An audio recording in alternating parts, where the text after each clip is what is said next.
Hi friends, welcome back to our channel smart Uma talks. మిమ్మల్ని ప్రేమించే వాళ్ళు మిమ్మల్ని నిజంగానే ప్రేమిస్తున్నారా? లేకపోతే ఏదన్నా కన్‌ఫ్యూజ్ చేస్తున్నారా? ఒకవేళ మీరు అది నిజంగా లవ్ అనుకోని ఏమన్నా ఇబ్బంది పడటం అట్లా ఏమన్నా వాళ్ళ గురించి ఆలోచించటము, లేకపోతే మీరు వాళ్ళని లవ్ చేయటం చేస్తున్నారా? అనేదేంటంటే ఒక్కొక్కసారి కొంచెం అర్థం కాదు. ఎందుకంటే వాళ్ళు కన్‌ఫ్యూజ్ చేస్తా ఉంటారు. వాళ్ళ ప్రవర్తనలు అనేది చాలా విచిత్రంగా ఉంటుందనమాట. అది ప్రేమిస్తున్నట్లు ఉంటారు. కానీ మళ్ళీ ప్రేమించినట్లుగా అసలు మనం ఎవరివో తెలియనట్లుగా మాట్లాడుతా ఉంటారు. కాబట్టి అది ఆ కన్‌ఫ్యూషన్‌లో ఏంటంటే చాలామంది కూడా అది నిజమా? కాదా? నిజంగా ప్రేమ? లేకపోతే ఏంటి అనేది అర్థం గాక ఇబ్బంది పడి చాలామంది కూడా ఏంటంటే చాలా కన్‌ఫ్యూజ్ అవుతున్నారనమాట. కాబట్టి అవతల వాళ్ళు మిమ్మల్ని నిజంగా ప్రేమిస్తున్నారా? లేకపోతే కన్‌ఫ్యూజ్ చేస్తున్నారని ఈ 3 లక్షణాల ద్వారా తెలుసుకోండి. అందులో వచ్చేటప్పటికి నంబర్ 1 వాళ్ళేంటంటే అబ్బాయి అవ్వచ్చు, అమ్మాయి అవ్వచ్చు. వాళ్ళు మిమ్మల్ని చూస్తారు. మిమ్మల్ని చూస్తారు. మిమ్మల్ని చూసి సిగ్గుపడతారు. మిమ్మల్ని చూసి నవ్వుతారు. కానీ మీరు వాళ్ళని వెళ్లి కదిలించటానికి ఏంటంటే మీకు ధైర్యం సరిపోదు. వాళ్ళు అంటే కూడా మీకు కూడా నచ్చి మీరు కూడా ఆటోమేటిక్‌గా చూస్తారు. వాళ్ళు కూడా ఏంటంటే మీరు ఎంత ఇంట్రెస్ట్‌గా అయితే చూస్తున్నారో వాళ్ళు కూడా మీ సైడ్ అంతే ఇంట్రెస్ట్‌గా చూస్తారు. చూస్తారు కానీ మీ దగ్గరికి రారు. మీతో మాట్లాడరు. దూరం నుంచి చూసుకోవటం, దూరం నుంచి నవ్వుకోవటము. మీరేంటంటే అర్థం కాక మాట్లాడితే ఒకవేళ ఇష్టమని చెప్తే ఏమన్నా అంటారేమో, ఏమన్నా సీరియస్ అవుతారేమో, నీ కళ్ళేనే చూస్తున్నావా అని ఏమన్నా అంటారేమోనని చెప్పేసేసి మీరేమో మనసులో దాచుకొని ఇబ్బంది పడతా ఉంటారు. కానీ అర్థమైద్ది కదా ఆటోమేటిక్‌గా ఆ చూపులు, ఆ నవ్వులు ఒక మనిషిని ఇష్టపడుతున్నప్పుడు ఇంట్రెస్ట్‌గా చూసేటప్పుడు అది ఎవరికైనా అబ్బాయికైనా, అమ్మాయికైనా సరే ఈజీగా అర్థమైపోయిద్ది. అట్లా వాళ్ళు కూడా ఏంటంటే మీ సైడ్ చాలా ఇంట్రెస్ట్‌గా చూస్తా ఉంటారు. కానీ మాట్లాడి దగ్గరకు వెళ్లి అంటే చూడంగా కొన్ని రోజులు గడిచిన తర్వాత లేకపోతే కొన్ని నెలలు గడిచినాకేంటంటే ఇక మీరు ఏదో ఒక రకంగా ధైర్యంగా వాళ్ళ ముందుకు వెళ్ళి, ఇట్లా మీరంటే నాకిష్టము, మరి మాట్లాడతారా? అది ఇది అని చెప్పేసేసి ఏదన్నా ఫోను నంబర్ అడిగినప్పుడు, లేకపోతే ఇష్టమని చెప్పినప్పుడు ఏంటంటే, అసలు మీరెవరో తెలియనట్లుగా విచిత్రంగా చూస్తారు. నేనా? మిమ్మల్నెప్పుడు చూసాను? నేను చూడలేదే అనని చెప్పేసేసి ఏంటంటే, అసలు అదే ఫస్ట్ టైమ్ చూస్తున్నట్లుగా మాట్లాడతారనమాట. దగ్గరికి అలాగే చెప్పకుండా ఉన్నప్పుడు కొంచెం దగ్గరకు వెళ్తే దూరంగా జరగటము, ఇట్లా రకరకాలుగా వాళ్ళలో ఏంటంటే ఆ మార్పులనేవి కనిపిస్తా ఉంటాయి.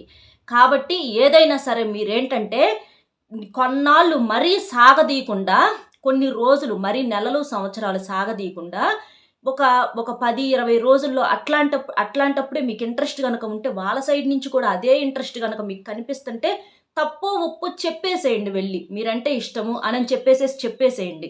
చెప్పేసేస్తే వాళ్ళ మనసులో ఏముందో మీకు అర్థమయ్యిద్ది. వెంటనే చెప్పేసేస్తారు. వాళ్ళు కూడా యెస్ అనో, నో అనో చెప్పేసేస్తారు. అలా చెప్పినప్పుడేంటంటే మీకు మనసులో ఈ సంఘర్షణ, ఈ డౌట్స్ అనేవి లేకుండా పోతాయనమాట. ఎందుకంటే ఫ్రెండ్స్‌తో మాట్లాడిచ్చినప్పుడు, చేసినప్పుడు లేదు నేను మామూలుగా చూస్తున్నాను. నాకు ఆ అబ్బాయి మీద ఆ ఫీలింగ్ లేదు. అమ్మాయి మీద అలాంటి ఇంట్రెస్ట్ లేదు అని ఇట్లాంటివి చెప్తున్నప్పుడు ఏంటంటే అర్థం కాదు.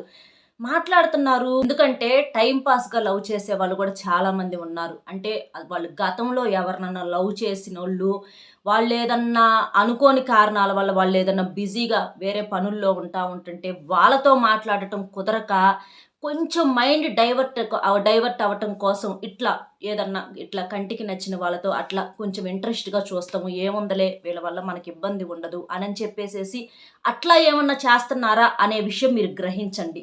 ఎందుకంటే తర్వాత బాధపడాల్సినటువంటి పరిస్థితి వచ్చిద్ది. ఎందుకంటే మీరు నిజంగా ప్రేమను పెంచుకుంటారు. అలా పెంచుకున్నప్పుడు ఏంటంటే మీరు తర్వాత బాధపడాల్సినటువంటి ఇబ్బంది అనేది వస్తుంది. వాళ్ళకేంటంటే వాళ్ళ లైఫ్‌లోకి వాళ్ళకి నచ్చినోళ్ళు రాంగానే వాళ్ళు ఈజీగా వాళ్ళని లవ్ చేయలేదు కదా! టైమ్ పాస్ చేసుకున్నారు. వాళ్ళయిపోయింది సైడ్ అయిపోతారు. కాబట్టి తర్వాత మీరు జీవితాంతం బాధపడాల్సిన పరిస్థితి వచ్చిద్ది కాబట్టి నిజమా? కాదా? అనేది వెంటనే క్లియర్ చేసుకోండి. కాదు అనుకుంటే ఎందుకంటే సాగదీసుకోవద్దు. సాగదీసుకోవటం వలన ఇబ్బంది పడి ఇంకా మీరు అందులో నుంచి పూర్తిగా బయటికి రాకుండా ఉండేటటువంటి స్థితిలోకి వెళ్ళిపోతారనమాట. నంబర్ 2 వచ్చేటప్పటికేంటంటే ఫోనుల్లో మాట్లాడరు వాళ్ళు. చూస్తారు. కావాలంటే ఏదన్నా మెసేజులు చేస్తారు. కానీ ఫోనుల్లో మాట్లాడరు. ఆహ్, వాళ్ళు మాట్లాడటానికి వచ్చేటప్పటికేంటంటే కొంచెం ఆలోచిస్తా ఉంటారనమాట. బిజీగా ఉన్నామని చెప్పేసేసో, లేకపోతే ఏదో ఒకటో కలవటానికి ఇష్టపడరు. బయటికి రారు, మాట్లాడరు, ఫోనుల్లో కూడా మాట్లాడరు. కావాలంటే చాటింగ్ చేస్తారు. అది మీరు కూడా చాలా పర్ఫెక్ట్‌గా ఉన్నటువంటి పర్సన్ అయితే మీ గురించి వాళ్ళకి ఎటువంటి భయాలు కనుక లేకపోతే మీ పద్ధతులు, మీ ప్రవర్తన చూసి చాటింగ్ వరకు చేస్తారు. చాటింగ్ కూడా ఎలా చేస్తారంటే, మీరు హలో అని పెడితే మీరు ఇవాళ ఈరోజు ఈ పలానా సమయానికి హలో అని పెడితే సపోజ్ ఈరోజు ఉదయం 8 గంటలకు పెట్టారనుకోండి హలో అని. వాళ్ళు చూసేటప్పటికి ఎప్పటికి అయ్యేది ఏది మధ్యాహ్నానికో, సాయంత్రానికో చూస్తారనమాట. అట్లా వాళ్ళ దగ్గర నుంచి ఏంటంటే చాలా లేట్‌గా రియాక్షన్ అనేది వచ్చిద్దనమాట. చాలా లేట్‌గా. మీరు ఒక 100 ఎస్ఎంఎస్‌లు ఒక 100 మెసేజ్‌లు పెట్టారనుకోండి. ఒక 10 వాటికి 10 మాత్రమే చూస్తారు. 10టికే రిప్లై ఇస్తారనమాట. అంటే మీరు 100 మీరు పెడుతున్నారు. అదే ఆలోచనలో మీరుంటున్నారు. ఆ 100కి 10కో లేకపోతే ఒక 4కో, 5కో రిప్లైలొస్తాయేమో. అది కూడా ఎప్పటికో వాళ్ళ పనులన్నీ అయ్యి, వాళ్ళకి తీరిగ్గా ఉండి, నిదానంగా చూసుకున్నప్పుడు, అట్లాంటప్పుడు మాత్రమే చాలా లేట్‌గా రిప్లైలొస్తాయి. అది మీరు గమనించండనమాట. అట్లా లేట్ రిప్లై గనుక వస్తుంది అనంటే, అవతల వాళ్ళకి మీరంటే ఇష్టం లేదని అర్థం. అది మీరు గుర్తుంచుకోండి. అలాంటి వాళ్ళ జోలి పోవద్దు. వాళ్ళది కేవలం టైమ్ పాస్ మాత్రమే. వాళ్ళు ఖాళీగా ఉన్నప్పుడు ఏదో టైమ్ పాస్ కోసము అట్లా మీరు మాత్రం వాళ్ళు హలో అని పెట్టంగానే మీరు మాత్రం వితిన్ సెకండ్స్‌లో మీరు మాత్రం రిప్లై ఇచ్చేస్తారు. కానీ మీరు కదిలిచ్చినప్పుడు వాళ్ళ దగ్గర నుంచి ఏంటంటే కొన్ని గంటలకు రిప్లై వస్తదనమాట. అలాంటి వాళ్ళు గనక ఉంటే గనక మీరు అది కూడా కరెక్ట్ చేసుకోండి. అలాంటి వాళ్ళు మీకు కరెక్ట్ పర్సన్స్ కాదు. నెక్స్ట్ నంబర్ 3 వచ్చేటప్పటికేంటంటే పిలిస్తేనే పలుకుతారు. అది కూడా మీరు గమనించండి.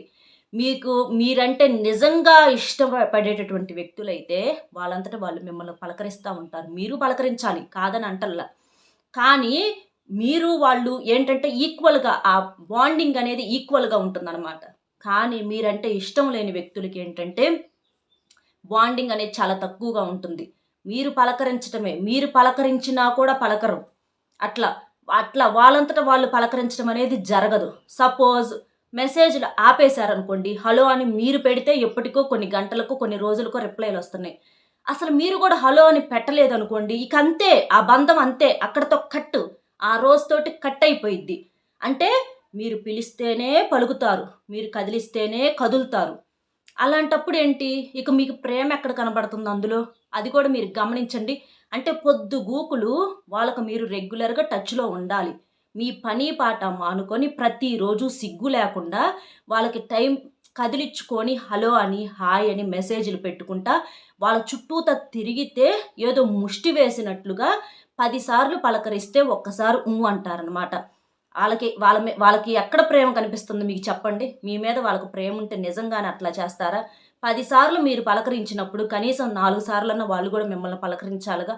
ఇష్టం ఉన్నోళ్ళైతే అట్లా చేస్తారా? ఇట్లా మీరు పలకరిస్తేనే పలుకుతున్నారంటే అలాంటి బంధాలనేవి కరెక్ట్ కాదు. వాళ్ళు కేవలం మిమ్మల్ని టైమ్ పాస్‌కి మాత్రమే యూజ్ చేసుకుంటున్నారు. అలాంటి వాళ్ళని పూర్తిగా అవాయిడ్ చేసేసేయండి. ఎందుకంటే వాళ్ళు మీ లైఫ్‌లో ఉంచుకుందాం అనుకున్నా కూడా వాళ్ళు ఉండరు. జస్ట్ ఒక టైమ్ పాస్. వాళ్ళకి నచ్చిన పర్సన్స్ వాళ్ళకి వేరే ఉంటారు. మిమ్మల్ని ఎక్కువగా పొగడరు. వాళ్ళ బిహేవియర్ కూడా అర్థమైద్ది. మీరేంటంటే వెంటనే ఏదన్నా వాళ్ళ ఫోటోస్ కానీ ఏదన్నా చూడంగానే ఎక్కువగా పొగుడుతారు. చాలా బాగున్నారు, సూపర్‌గా ఉన్నారని. కానీ ఒక ఫోటో మీది పెట్టినప్పుడు వాళ్ళ దగ్గర నుంచి ఎటువంటి రియాక్షన్ అనేది ఉండదు.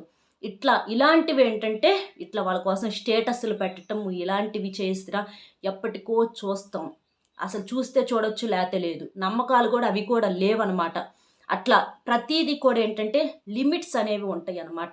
అంత లిమిట్స్‌లో ఉంటున్నారు అనంటే వాళ్ళకి మీ మీద ఎక్కడా కూడా ఇంట్రెస్ట్, ప్రేమ అనేది లేదు అని మీరు అర్థం చేసుకోవాలి. ఒక్క మాట గుర్తుంచుకోండి. మీకంటూ ఉండేవాళ్ళు ఉంటారు. కాబట్టి పనికిరాని అట్లా మరి అంత బెట్టుగా ఉండేటటువంటి రిలేషన్స్ జోలి వెళ్ళి బాధపడటం అనేది చేయొద్దనమాట. మీ విలువ ఎవరైతే తెలుసుకుంటారో అలాంటి వాళ్ళు మీ లైఫ్‌లోకి వస్తారు. అట్లాంటి వాళ్ళు మీ లైఫ్‌లోకొచ్చేదాకా కొంచెం ఓపిక పట్టండి. అంతేకానీ ఇట్లా ప్రతి ఒక్కరి జోలి పోయి అటువంటి వాళ్ళ చూపు కోసము, వాళ్ళ మాట కోసము, వాళ్ళ మెసేజ్ కోసము ఎదురు చూస్తం వల్ల చాలా నరకం అనేది అనుభవించాల్సొచ్చిద్దనమాట. కాబట్టి ఈ మూడు లక్షణాల ద్వారాగా అవతల వాళ్ళ ప్రేమ అనేది నిజం కాదని తెలుసుకోవచ్చు.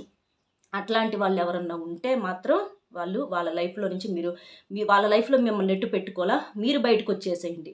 ఎందుకంటే ఇంకా వెళ్ళే కొద్దికి ఏంటంటే జీవితంలో ఒక టార్గెట్ అనేది లేకుండా పోయి మీ సమయము, మీ ఎనర్జీ అంతా వేస్ట్ చేసుకొని చివరికి బాధపడతారు. ఎంత చేసినా కూడా మీ లైఫ్‌లో వాళ్ళు ఉండరు కాబట్టి అది మీరు గ్రహించండి. అర్థమైంది కదా ఏంటి అనేది? ఈ వీడియో నచ్చితే మీరు ఒక చిన్న లైక్ ఇచ్చి సపోర్ట్ చేయండి. మీరు లైక్ చేయటం వల్ల ఇట్లా చాలామంది ఇబ్బంది పడి అటువంటి పనికిరాని అట్రాక్షన్స్ గురయ్యి లైఫ్‌లను పాడు చేసుకునే వాళ్ళు ఉన్నారు. కానీ వాళ్ళు కూడా తెలుసుకొని కొంతమందైనా బయటకొచ్చేటటువంటి అవకాశం ఉంటుంది కాబట్టి లైక్ ఇచ్చి సపోర్ట్ చేయండి. అలాగే మీకు తెలిసిన ఫ్రెండ్స్‌కి కూడా షేర్ చేయండి. మరొక మంచి టాపిక్‌తో మళ్ళీ కలుద్దాం. Bye friends.